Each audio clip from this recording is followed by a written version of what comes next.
baik kamu nih. Seorang pria bernama Adi, warga Jalan Gede Ingsuro, Kecamatan Ilir, Barat 2, Palembang, terekam kamera warga saat mengancam temannya menggunakan tombak dan celurit. Dalam video yang beredar, Adi tampak emosi dan mengacungkan 2 senjata tajam. Aksi itu berhasil dilerai warga.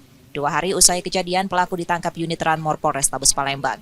Saat ditangkap, tersangka menyerahkan senjata tajam yang digunakan dalam aksinya. Hilang motor kan? Abrak tadi coba ngurus nggak? Tanya dengan dia.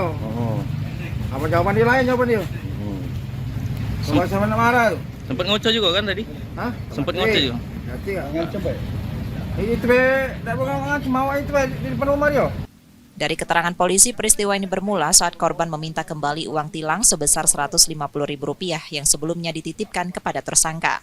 Namun uang itu telah digunakan tersangka untuk menebus ponselnya yang sempat digadaikan. Tak terima ditegur, tersangka justru pulang mengambil senjata tajam dan mendatangi korban. Jawaban yang tidak menyenangkan tersebut menimbulkan emosi. Emosi yang notabene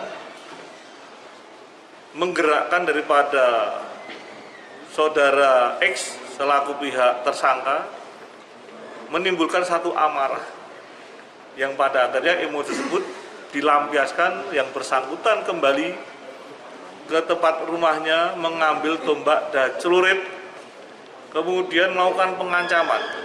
Kini tersangka terancam hukuman maksimal 10 tahun penjara. Yudi Kiswanto, Kompas TV, Palembang, Sumatera Selatan.